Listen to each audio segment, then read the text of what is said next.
자, 네 번째 시간입니다. 이 능력이라는 말, 이게 이제 민법에서 네 군데 나오거든요.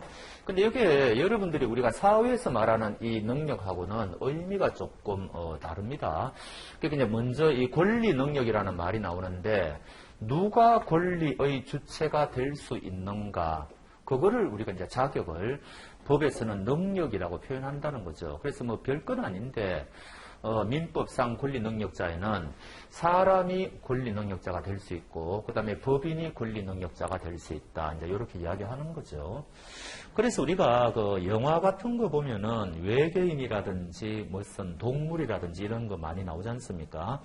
외계인이 권리의 주체가 될 수 있을까요? 없을까요? 이런 이야기죠.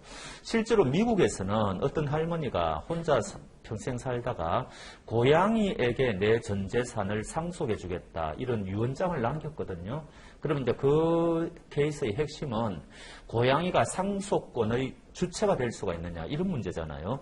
고양이가 상속받을 수 있겠어요? 없겠어요? 이야기인데 우리나라는 없다는 거죠. 근데 미국은 주마다 좀 그게 다른 모양이에요. 우리는 좀 이해하기가 힘든데. 그래서 우리는 어찌됐든 간에 사람이어야 권리의 주체가 될 수가 있고 법인이어야 권리의 주체가 될 수 있다. 이 이야기죠. 그래서 여기서 나중에 이제 여러분들이 본격적으로 공부하게 되면은 태아는 권리의 주체가 될 수 있다는 이야기예요? 없다는 이야기예요?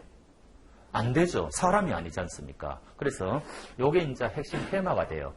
태아도 보호해줄 필요가 있지 않느냐 해가 예외적으로 네 가지 경우에는 이제 태아도 권리의 주체가 될 수 있거든요. 그거는 나중에 본격적으로 공부해 보시면 되고, 그래서 이런 거를 권리 능력이라고 한다. 이제 이런 용어를 일단 아셔야 되고, 근데 이제 문제는 조금 전에 사람이기만 하면은 권리의 주체가 될 수 있죠. 그래서 우리가 재벌 4세 이런 사람들도 뭐 주식을 많이 갖고 있지 않습니까? 권리의 주체가 될 수 있으니까. 근데 문제는 1살짜리 아기도 권리의 주체가 될 수는 있는데, 부동산을 소유할 수는 있는데, 얘가 그 토지를 거래할 수가 있느냐? 이거는 또 다른 문제라는 거죠. 그러니까 권리의 주체라고 해가지고 모든 권리의 주체가 법률행위를 할 수는 없을 거 아닙니까? 그러면 그러기 위해서는 뭔가 필요하다 있는데, 이거를 바로 뭐라고 그러느냐? 의사 능력이라고 한다는 거죠. 그러니까 이런 용어 자체가 굉장히 어려운 말들이 이제 많이 나오는 겁니다. 의사 능력은 우리가 현실에서는 별로 쓰지 않는 말인데 우리는 사실은 알 수가 있어요. 저번 시간에 우리가 무엇을 이야기했는 거니까 법률 행위의 핵심은 우리가 상대방한테 의사를 표시하는 거다. 이런 이야기를 했고, 이때 의사 표시가 2개면은 계약이다, 1개면은 단독 행위다, 이런 말씀을 드렸죠. 그럼 이때의 의사 능력이라고 하는 것은 내가 상대방한테 무언가를 의사 표시할 때 이게 무슨 소린지 알고 해야 될 거 아닙니까? 모르고 하는 사람도 있다는 거죠. 그래서 알고 할 수 있는 그 능력을 우리는 의사 능력이라고 이야기한다는 겁니다. 그러면 예를 들어가지고 여기에는 아마 그 예가 안 나와 있을 건데, 우리 판례 사례를 보면은 어떤 멀쩡한 사람이 은행에 와가지고 돈을 빌리고 저당권을 설정했는데, 은행원 입장에서는 이 사람이 양복을 갖춰 입고 와가지고 말을 제대로 하니까 그냥 뭐 정상인이라고 봤겠죠. 표현이 정상인이라 해서 좀 그런데, 나중에 알고 보니까 IQ 테스트를 해보고 하니까 소위 지능지수가 6살짜리로 나온 거예요, 이 사람이. 그러니까 종합적으로 보면은 이 사람은 쉽게 말하면 6세 수준이다, 이런 이야기죠. 그러면은 우리가 이 사람은 의사 능력이 있다고 봐야 되겠습니까? 없다고 봐야 되겠습니까? 6살짜리가 무슨 의사 능력이 있겠어요? 법적인 어떤 표현을 할 수가 없을 거 아닙니까? 이런 사람을 우리는 뭐라 그러느냐? 의사 무능력자라고 한다는 거죠. 자기의 의사 표시를 제대로 할 수 없는 사람, 이런 사람을 우리는 의사 무능력자라고 한다. 이제 이런 이야기입니다. 그래서 그러면은 이 의사 무능력자는 나중에 문제가 되었을 때, 내가 그 당시 법적인 행위를 했을 때 나는 사실은 의사 무능력자였다. 그러니까 그 계약은 무효다. 뭐 이런 식으로 주장을 해야 되는데, 그거 입증하는 게 쉽지가 않죠. 또 상대방도 마찬가지죠. 저 사람이 의사 무능력자인지 아닌지 허우대만 멀쩡하면 의사 능력자란 말이냐. 그러면 내가 뭔가 질문을 해봐야 되느냐. 이런 식으로 이 사람도 입증하는 게 쉽지가 않고, 상대방도 저 사람이 의사 무능력자인지 이거를 알기가, 확인하는 게 쉽지가 않죠. 그러니까 입법자들은 행위 능력이라는 개념을 이제 만들어낸 겁니다. 이때 말하는 요 행위는 무엇을 뜻하는 거니까, 우리가 이때까지도 계속 이야기했던 법률 행위를 이야기하는 거예요. 법적인 행위. 그러니까 법적인 행위를 할 수 있는 능력을 우리는 행위 능력이라고 줄여서 이야기하는데, 그러면 이 사람들은 어떤 사람이냐? 혼자서는 판단 능력이 부족해가지고 할 수 없는 사람을 우리는 능력이 제한되었다 그래가지고 제한 능력자라고 그러고, 혼자서도 얼마든지 할 수 있는 사람을 우리는 행위 능력자라고 이야기한다는 거죠. 그래서 왜 이런 행위 능력이라는 개념이 필요하냐? 의사 능력을 일일이 입증하고 확인하는 게 너무너무 힘드니까 그거를 아예 획일화시켜버렸다. 그래서 어떤 기준을 딱 설정해 놓고 요 기준에 미달되는 사람은 당신은 판단 능력이 좀 부족하다고 봐야 되겠다. 우리는 그렇게 간주하겠다. 그래서 이런 사람을 우리가 법에서는 제한 능력자라고 이야기한다는 거죠. 능력, 행위 능력이 제한되어 있다. 이런 뜻이죠. 요게 이제 네 사람이 나와요. 그래서 제일 먼저 여러분들이 알 수 있는 게 미성년자죠. 미성년자는 성년이 되기까지는 판단 능력이 부족하니까 혼자서는 법적인 행위를 하는데 한계가 있을 거 아닙니까? 그 다음에 두 번째는, 거기는 제가 적지 않았지만 피성년 후견인이라는, 피자는 당한다는 이야기 아닙니까? 성년 후견을 당한다. 요게 옛날에는 금치산자라 그랬어요. 우리가 옛날 법이 개정되기 전에 한 2015년도에 이게 민법이 일부 개정되었는데, 그때는 일본식 용어로 금치산자라 그랬는데 표현이 너무 좀 안 좋잖아요. 그래서 피성년 후견인으로 바뀌었어요. 그래서 이 사람은 치매 앓고 있는 사람이다. 이렇게 생각하시면 간단합니다. 그래서 이 사람은 거의 혼자서는 판단 능력이 거의 없는 사람이다. 이렇게 보시면 되고, 그 다음에 이 사람보다는 조금 상태가 더 조금 양호한 사람, 이 사람을 우리가 피한정 후견인이라 그래요. 그래서 요거는 옛날에는 민법이 개정되기 전에는 우리가 한정치산자다 이런 이야기를 했거든요. 근데 용어가 바뀌었다 이런 이야기고, 그 다음 마지막으로 피특정 후견인이 있는데, 요거는 법률 전문가들도 이 사람이 도대체 뭐 하는 사람인지 잘 모른다 이런 우스갯소리를 해요. 그래서 요거는 이 사람은 생활을 24시간 자기가 알아서 생활할 수 있는데, 예를 들어가지고 이 사람은 부동산 거래는 이 사람이 굉장히 능력이 굉장히 부족하다. 부동산 거래할 때만 누군가의 도움을 좀 받았으면 좋겠다. 이런 사람도 있을 거 아닙니까? 그럴 때 그 특정한 사무에 대해서만 일시적으로 후견받을 필요가 있을 때, 이럴 때를 우리가 피특정 후견인이라 그러거든요. 그래서 이런 네 가지 제한 능력자가 있다. 이제 이렇게 이야기를 합니다. 그래서 요거를 우리가 3조부터 요거를 17조까지 공부하게 돼 있거든요. 이제 사람 중에서도 나중에 민법 총칙을 공부해보면 요게 이제 시험의 보고죠. 그래서 미성년자는 원칙적으로 혼자 할 수 없다. 부모가 살아있으면 법정 대리인의 동의를 받아서 해야 된다.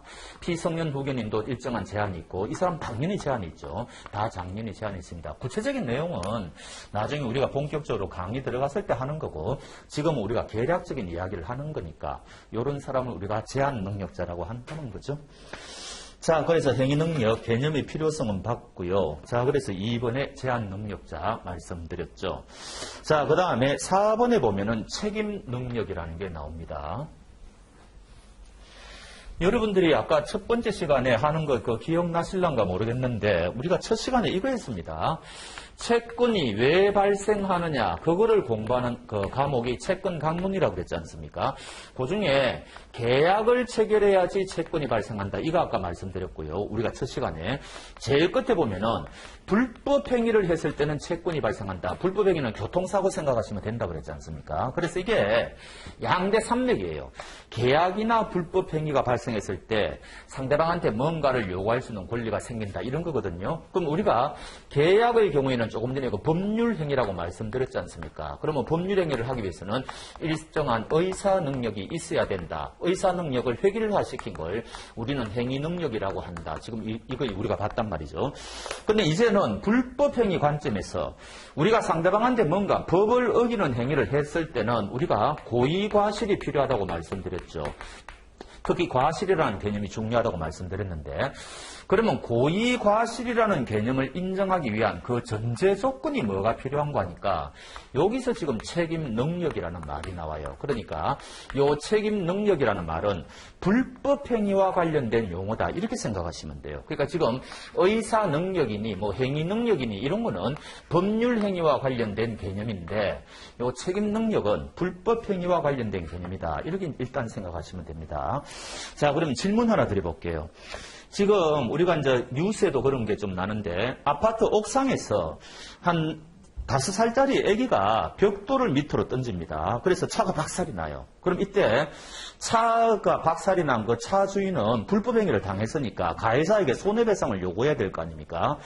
그러면 5살짜리 아기에게 손해배상을 청구할 수 있을까요? 없을까요? 이야기입니다. 쉽게 말하면 5살짜리 아기는 불법 행위를 했느냐 안 했느냐 이야기죠. 인정이 될까요? 안 될까요? 안 됩니다. 왜 그런가 하니까 그 5살짜리 애는 고의 과실이라는 개념을 적용할 수가 없어요. 도대체가. 너무너무 나이가 어리기 때문에 판단 능력이 안 되지 않습니까? 그거를 우리가 뭐라고 이야기하는 거니까 책임 능력이 없는 사람이다. 이런 이야기를 하는 거죠. 판단 능력이 있어야 되거든요. 판단 능력이 있어야 우리가 그 사람한테 책임을 물을 수 있을 거 아닙니까? 그런데 판단 능력이 없기 때문에 얘는 책임 능력이 없는 사람이다. 이렇게 이야기하는 거죠. 그러니까 그 나이가 몇 살이 되는지는 불분명해요. 우리 판례를 보면은 14살짜리 애에 대해서도 책임 능력이 없다고 인정한 판례가 있거든요. 14살이면 이게 만 나이인데 어느 정도 될까요? 한 중3 정도는 된단 말이죠. 근데 우리 판례가 중3에 대해서도 책임 능력이 없다고 인정한 판례가 있어요. 그러니까 요 책임 능력은 케이스 바이 케이스로 따집니다. 그때마다 그 사건을 종합적으로 봐가지고 너는 책임 능력이 있었다, 너는 책임 능력이 없었다 이렇게 이야기하거든요. 그러면 5살짜리 애기는 책임 능력이 없으면 피해자는 누구한테 변상을 청구해야 될까요?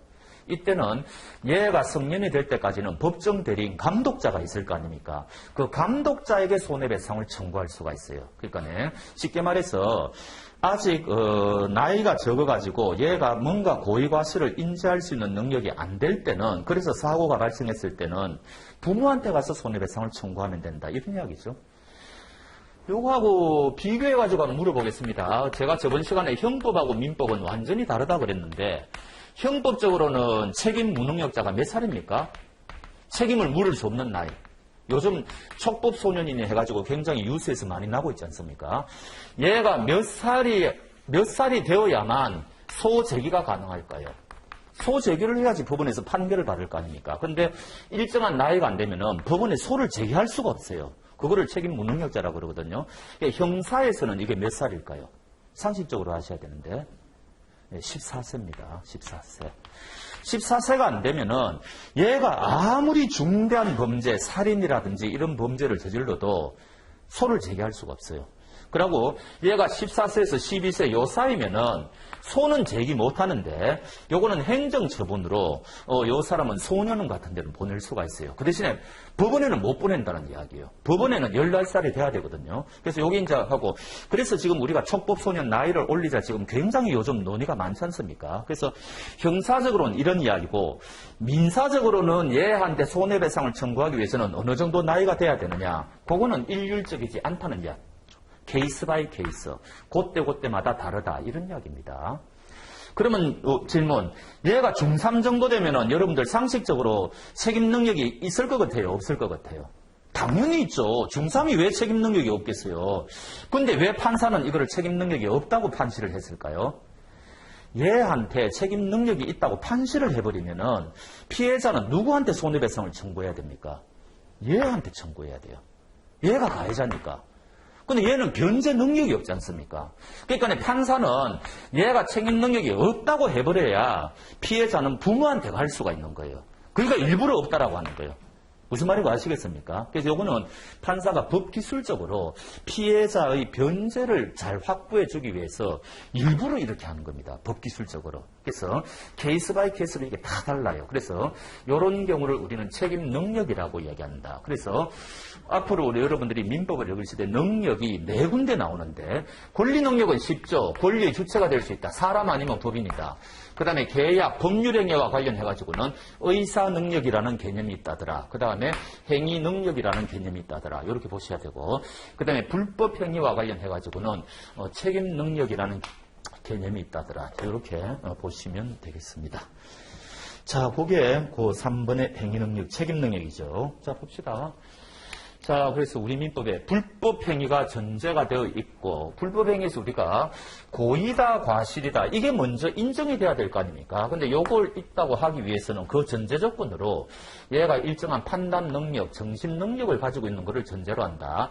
내 행위가 위법한 거다. 요거를 우리가 이제, 거기 인정돼야지 법적인 책임이 인정될 거 아닙니까? 그래서 그거를 인식할 수 있는 능력을 책임 능력, 그 다음에 책임 능력이 만약에 없다면 너는 고의 과실을 인정할 수 없기 때문에 불법 행위는 성립할 수 없다. 이때는 이 사람들이 감독자가 책임을 진다. 이게 만약에 학교에서 사고가 발생하면은 담임 교사가 책임을 져야 되고 뭐 이런 거죠. 그다음 부모가 책임을 져야 되고 뭐 이렇게 가는 겁니다. 자, 이런 거를 책임 능력이라고 해야 한다. 그럼 책임 능력자는 우리 민법에 딱 2명이 있습니다. 미성년자 중에서 자기의 행위의 책임을 변식할 능력이 없을 때. 근데 판례는 케이스 바이 케이스로 판단한다고 그랬죠. 그 다음에 심신상실자. 그래서 심신상실자도 책임 능력이 인정되지 않습니다. 자, 그 다음에 6번에 사용자 책임으로 넘어가겠습니다. 정말 중요한 겁니다. 요거는 이제 채권 강론 756조의 민법 제일 뒷부분에 나오는 조문인데, 민법 총칙 첫 번째부터 이게 나오거든요. 그리고 우리 현실에서도 이게 너무너무 많이 발생하기 때문에, 요거는 정말 중요한 조문이고, 우리가 불법행위에서 이제 해마다 한 문제 나오는데, 대개 보면은 사용자 책임에서 한 문제가 나와요. 그 정도로 중요한 부분입니다. 조금 자세하게 해볼게요. 자, 우리가 이제 여러분들이 노동법을 나중에도 공부하시겠지만은 사용자가 있고 피용자가 있다. 이런 이야기죠. 자, 그러면은 이 피용자가 바깥에 나가서 이 사용자의 그 일을, 직무를 행할 거 아닙니까? 그래서 이 직무를 행하는데 그만 상대방에게 조금 전에 말씀드린 불법 행위가 일어났다는 거죠. 그러니까 뭔가 법을 어기는 행위를 했다는 이야기입니다. 그래서 요 상대방에게 손해가 발생했다. 이런 이야기죠. 그러면 당연히 이 상대방은 이 불법 행위를 한 이 피용자에게 손해배상을 청구할 수 있겠죠. 손해배상 청구가 가능합니다. 근데 문제가 발생해요. 문제는 요 손해 금액이 적으면은 저 피용자가 얼마든지 돈을 물어줄 수가 있는데 이 손해 금액이 커버리면은 피용자가 그 금액을 감당할 수가 없단 말이죠. 돈이 어디 있겠습니까, 피용자가. 그러면은 상대방은 굉장히 이 사람은 손해를 감수해야 되느냐 이런 이제 어려운 문제 발생할 거 아닙니까? 이때 이 상대방은 뭐라고 이야기할 수가 있는 거 아닙니까?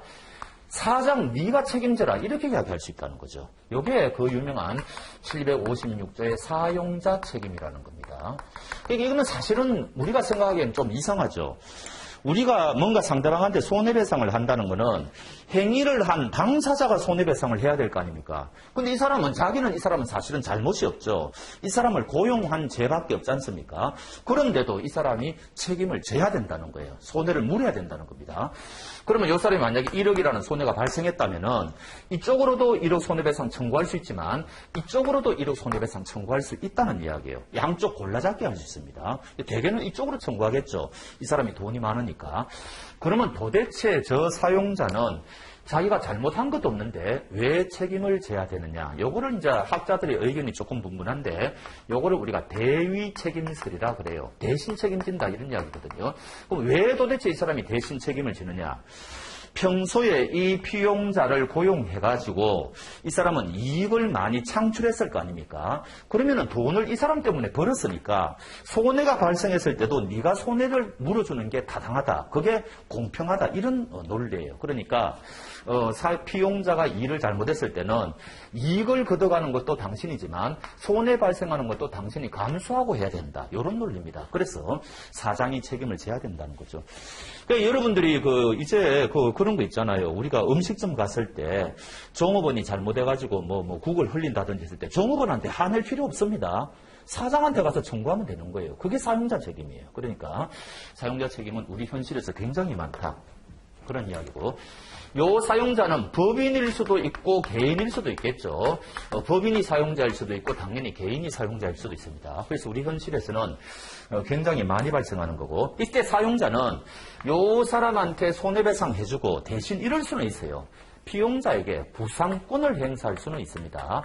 너가 물어야 될 걸 내가 대신 물어줬으니까 너 내한테 일부 갚아라. 이런 거를 우리가 구상권이라고 그러거든요. 그래서 구상권 행사는 가능하다. 이런 이야기죠. 그래서 그 6번에 한번 보시면은 여러분들은 그 프린트 보시면 되고, 자, 자기와 사용 관계에 있는 피용자가 그러니까 이 사람이 자기의 개인적인 사적인 일을 했을 때는 당연히 사장이 책임지는 게 아니죠. 직무와 관련된 일을 할 때만 이런 문제가 발생합니다. 그러면 요 직무를 도대체 어떻게 해석을 해야 될 거냐? 이럴 수도 있죠. 요 피용자가 횡령의 의도로 지금 속으로는 지금 시꺼먼 마음을 갖고 있다는 거죠.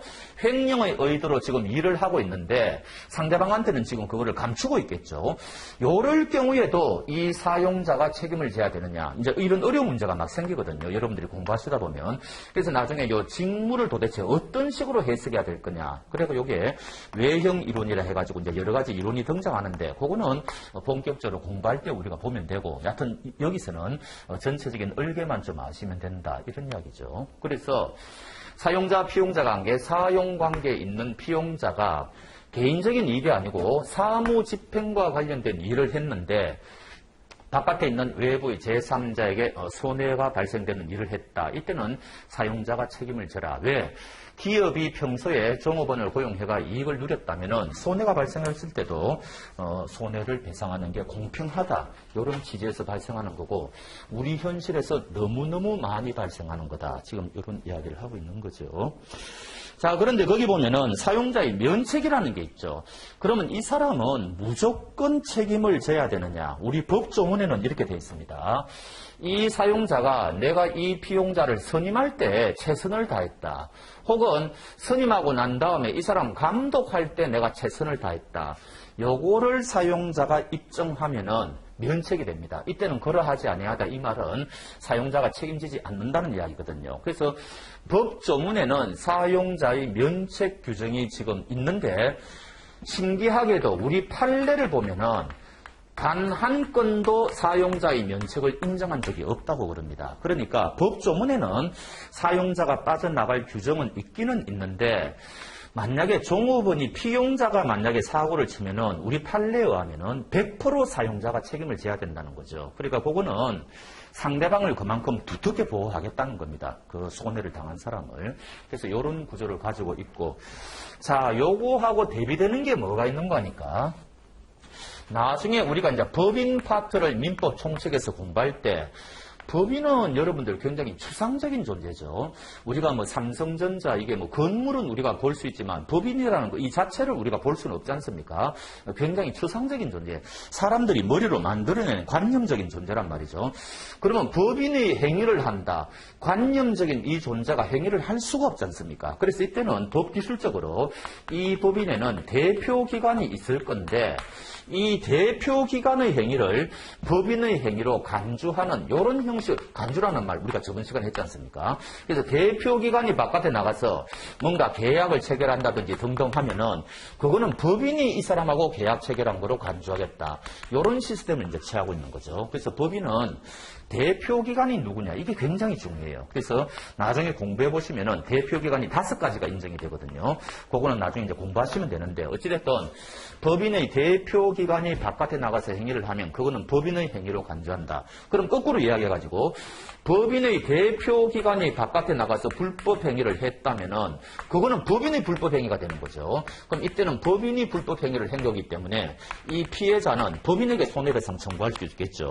그러면 이제 이때는 피해자가 법인에게 손해배상을 청구할 수가 있습니다. 근데 이때 이제 관전점은 뭔가 하니까 요 대표기관이 법인의 피용자라고 할 수가 있느냐 이야기죠. 그러면 대표기관이 우리가 보통 이제 예를 드는 게 이사인데, 법인에 근무하고 있는 이사가 법인의 피용자인가? 우리가 볼 때는 피용자가 맞지 않습니까? 근데 우리 판례는 대표기관은 피용자라고 안 해요. 그래서 대표라는 말하고 여기서 말하는 피용자라는 말하고 우리 판례는 구분하거든요. 그래서 이럴 경우에는 법 조문이 어떻게 되는 거니까 35조라는 조문에 의해 가지고 손해배상을 청구할 수 있어요. 그래서 이쪽도 손해배상 청구할 수 있고 이쪽도 손해배상 청구할 수 있는데 차이점이 뭔가 하니까 이쪽은 대표기관이 잘못하는 거고 이쪽은 피용자니까 이 피용자는 대표기관이 아니라는 겁니다. 그래서 이렇게 구분하시면 돼요. 그래서 대표자가 사고를 쳤다. 이렇게 되면은 35조. 요거는 법인이 사고 친 거다 해가지고 법인의 불법행위. 요렇게 우리가 표현을 하고 그 다음 이쪽은 대표기관이 아닌 사람이 사고를 쳤다. 이럴 때는 이 법인을 사용자로 봐가지고 요때는 사용자 책임을 물을 수 있다는 거죠. 그래서 요때는 법조문이 756조라는 사용자 책임으로 가고요. 요쪽은 35조라는 법인의 불법행위 책임으로 가거든요. 그러면 요 양자의 결정적인 차이가 뭐냐? 딱 하나 있어요. 딱 하나. 그게 뭔가 하니까 조금 전에 이쪽은 사용자가 면책 규정이 있다고 그랬죠. 사용자가 면책 규정이 있다고 그랬죠. 근데 요 법인의 불법 행위는요. 이 법인의 면책 규정이 없어요. 아예 규정 자체가 없어요. 요것도 아주 뭐 시험에 단골 문제인데. 그러니까 법인은 대표기관이 바깥에 나가서 사고를 치면은 100% 무조건 물어줘야 돼, 이쪽은. 근데 이쪽도 마찬가지인데, 어찌됐든 법 규정상으로는 면책 규정이 있다는 이야기죠. 그래서 그런 차이가 있다. 그렇게 보시면 되고. 사용자 책임은 민법 총칙을 처음 공부하실 때 시도 때도 없이 나오니까 꼭 아셔야 된다. 그러면 이런 관계가 되죠. 요 왼쪽을 보면, 요 피해를 당한 상대방은 피용자에게도 손해배상 청구할 수 있고 사용자에게도 손해배상 청구할 수 있죠. 이쪽도 마찬가지죠. 요 상대방 피해자는 법인의 대표기관에도 손해배상 청구할 수 있고 이 법인에게도 손해배상 청구할 수 있거든요. 골라잡기 할 수 있다 그랬잖아요.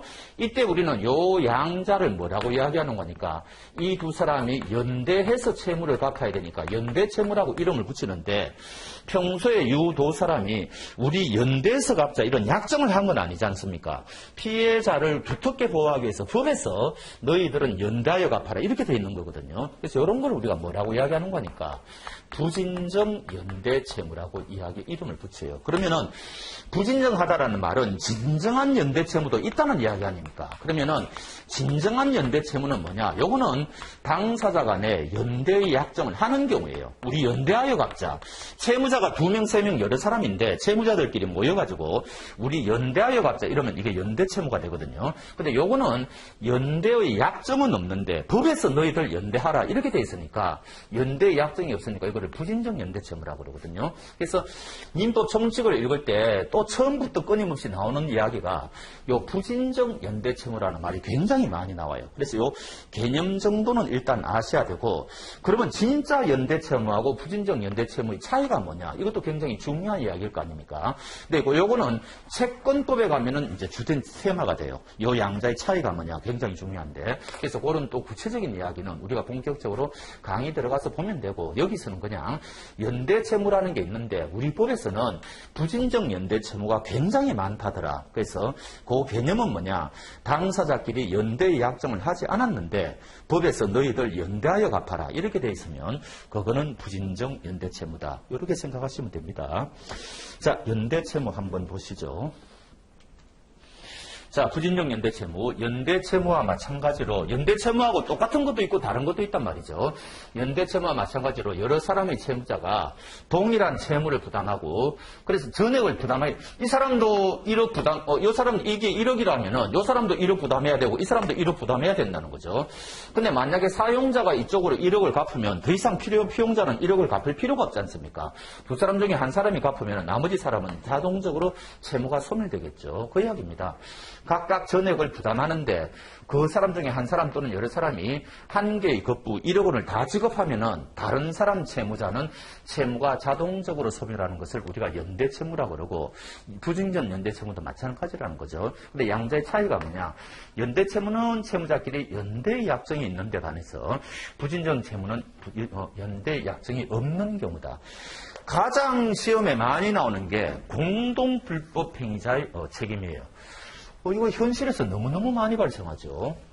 자, 우리가 뭐를 볼 수 있는 거니까 A라는 사람하고 B라는 사람이 있는데 요 두 사람이 공동으로 불법행위를 했다는 겁니다. 공동으로. 어떨 때 공동불법행위 할까요? 이 교통사고죠. A차와 B차가 충돌해가지고 지금 그 차에 타고 있는 C라는 사람이 피해를 입었다. 이럴 경우에는 이 두 차량의 운전자는 공동으로 이 사람한테 불법 행위를 한 거 아닙니까? 자, 그래서 이 사람이 교통사고가 발생해가지고 1억이라는 큰 손해가 발생했다. 수술비 같은 거. 이럴 경우에 요 피해자는 B에게도 1억 청구할 수 있고 A에게도 1억 청구할 수 있단 말이죠. 이럴 때 요 두 사람의 관계는 뭐냐? 이 두 사람은 생면 부재의 관계일 거 아닙니까? 연대의 약정을 하고 자시고 할 시간적 결혈도 없었죠. 그런데 이 사람은 양쪽에 전액을 다 청구할 수 있으니까 이때 이 두 사람의 관계를 우리는 부진정 연대 채무라고 한다는 거죠.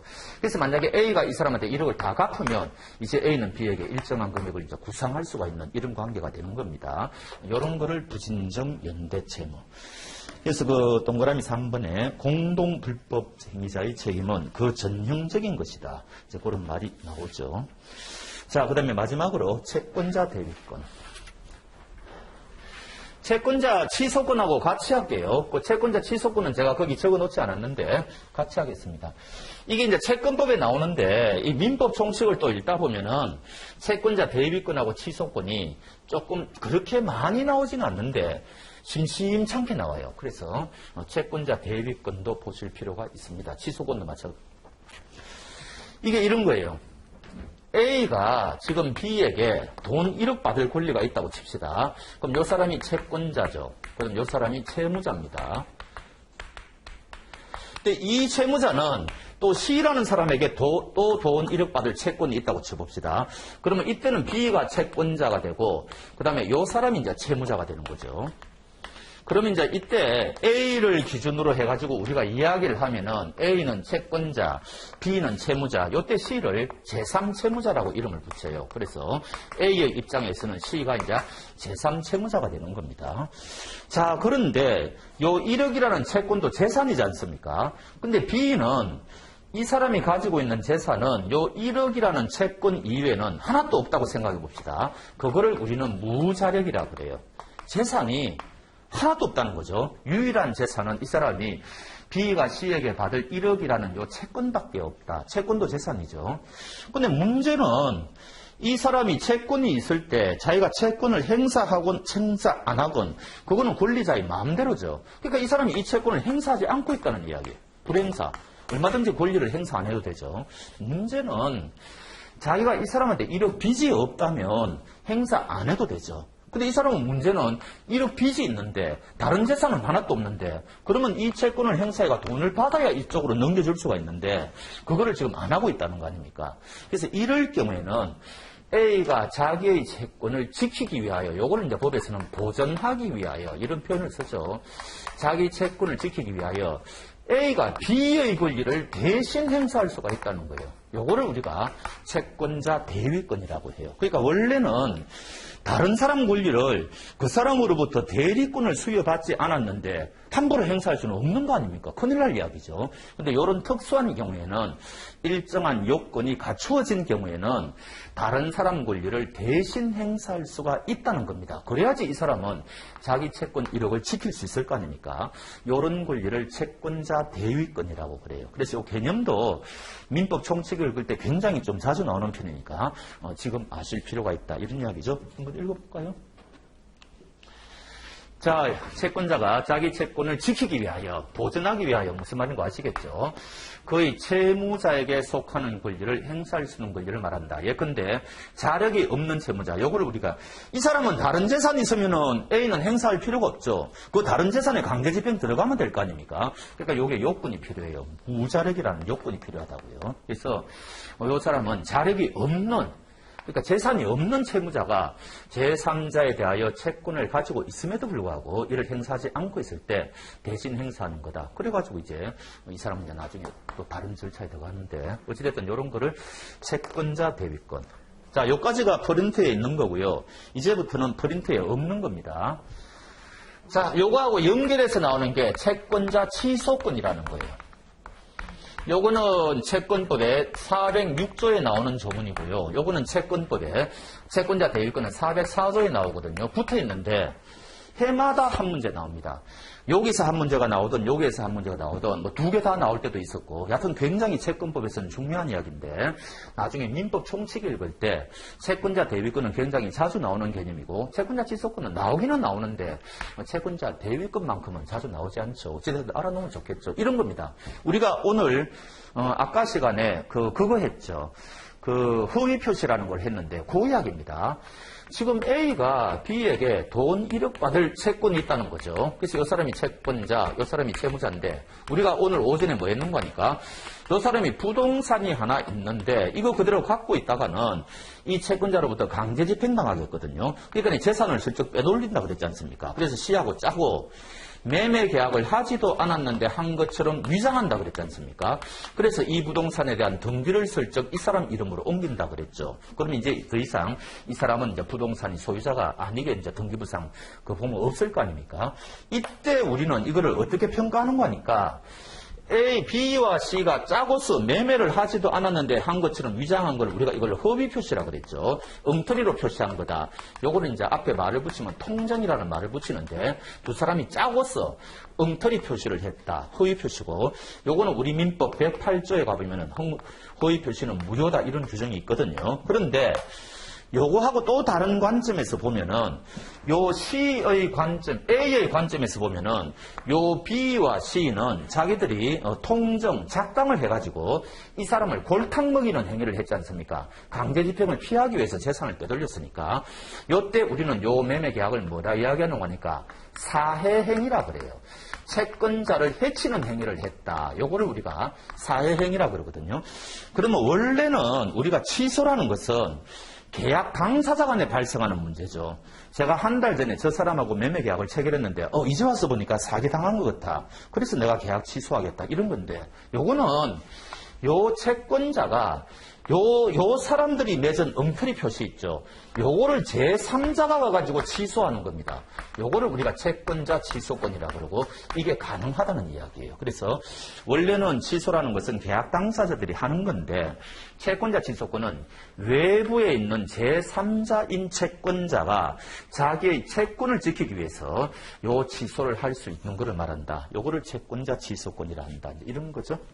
근데 여기는 한 가지 문제가 있어요. 쟁점. 질문 드려보죠. 제가 계약을 취소한다는 것은 살아있는 계약을 없애는 겁니까? 죽어있는 계약을 없애는 겁니까? 제가 한 달 전에 매매 계약을 체결했는데 제가 지금 없애려고 하잖아요. 취소하겠다. 그럼 지금 살아있는 거를 없애려고 하는 거죠. 그러니까 취소를 한다는 거는 그 계약이 살아있는 거를 전제로 하는 거예요. 그렇잖아요. 근데 이거는 이 계약이 지금 살아있어요? 죽어있어요? 무효라고 그랬잖아요, 지금. 법에서. 이거 죽어있는 거예요. 내버려둬도 이거 죽어있는 거예요. 무효니까. 그러면 이상하잖아요. 죽어있는 계약을 또 죽일 수가 있느냐. 이런 문제가 생긴다고요, 이게. 이해하시겠습니까? 그래서 일부 학자들은 이런 경우에는 채권자 취소권을 행사할 수 없다. 이렇게 이야기를 해요. 이론적으로 맞지 않기 때문에. 근데 우리 판례가 이런 경우에도 가능하다고 그럽니다. 그래서 이런 판례를 외우셔야 돼요. 판례는 되도록이면 권리자에게 권리를 여러 개 주는 게 좋다고 보는 거예요. 자, 이거 한번 봅시다. 이건 이제 다 지울게요.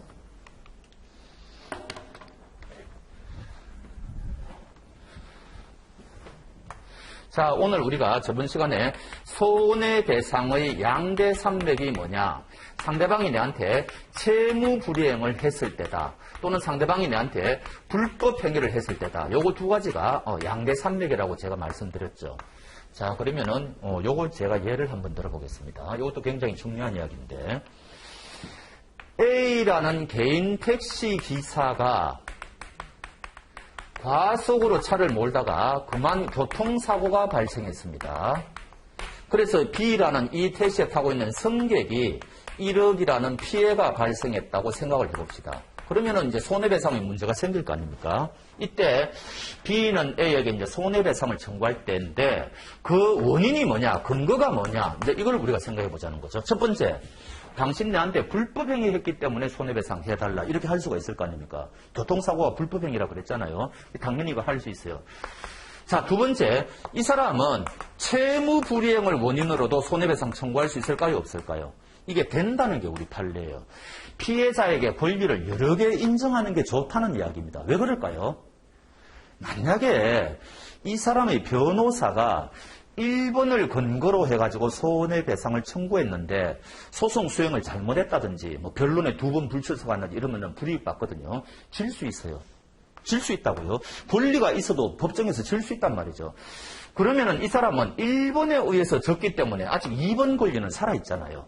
그럼 또 소송할 수가 있는 거예요. 이제 요거로는 소송 못하지만 요거로는 할 수 있다고요. 그러니까 우리 판례는 보면은 피해자에게 권리를 여러 개 인정할 수 있다면은 여러 개 인정합니다. 그래야지 이 사람이 두텁게 보호되니까. 이것도 마찬가지라는 거죠. 그래서 가만히 내버려둬도 무효니까 사실은 할 필요가 없는 거 아니냐 이런 생각이 들 수도 있는데 우리 판례는 그럼에도 불구하고 이 사람은 채권자 취소권을 행사할 수 있다.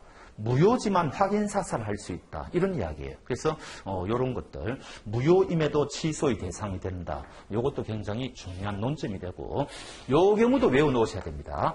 채무불이행과 불법행위가 겹칠 때 우리 판례는 이쪽 권리도 인정하고 이쪽 권리도 인정한다는 게 우리 판례다. 이렇게 보시면 됩니다. 요 사례를 생각해 놓으시면 되죠. 요 사례를. 자, 그러면 요거 여러분들이 법적 마인드를 돕기 위해서 여기 타고 있는 승객이 피해를 보지 않고 길 가는 행인이 만약에 1억이라는 피해를 발생했다. 이때 행인은 개인 택시 기사에게 어떻게 손해배상 청구할 수 있을까요? 당신 내한테 불법행위했다. 손해배상 청구할 수 있겠죠. 채무불이행은 청구할 수 있을까요? 없을까요? 지나가는 행인하고 개인 택시 기사하고 계약 맺은 거 있습니까? 없잖아요. 그러니까 이때는 2번은 안 되는 거예요. 요거는 승객이니까 이미 계약 관계가 있지 않습니까? 그러니까 채무불이행이 되는 거예요. 그러니까 이런 경우에는 권리가 2개 생긴다. 이런 경우에는 권리가 1개 생긴다. 이런 거죠. 질문해보죠. 절도범이 내 책을 훔쳐갔습니다. 그러면 저는 그 사람한테 손해배상을 청구해야 되는데 권리가 2개 생겨요. 하나는 당신 내한테 내 책 가져갔으니까 부당이득이다. 그러니까 돌려달라. 이렇게 청구할 수가 있고 또 하나는 당신 내한테 불법행위했다. 그러니까 내한테 손해 물어내라. 이런 식으로 청구할 수가 있어요. 이런 식으로 권리가 1개만 생기는 게 아니고 여러 개 생겨요. 여러 개. 그런 식으로 민법을 읽다 보면 그런 일이 굉장히 많이 발생합니다. 그래서 권리는 우리 판례에 의하면 요건이 다 충족되면 피해자에게 여러 개 인정하는 게 우리 판례다. 그렇게 생각하시면 되겠네요.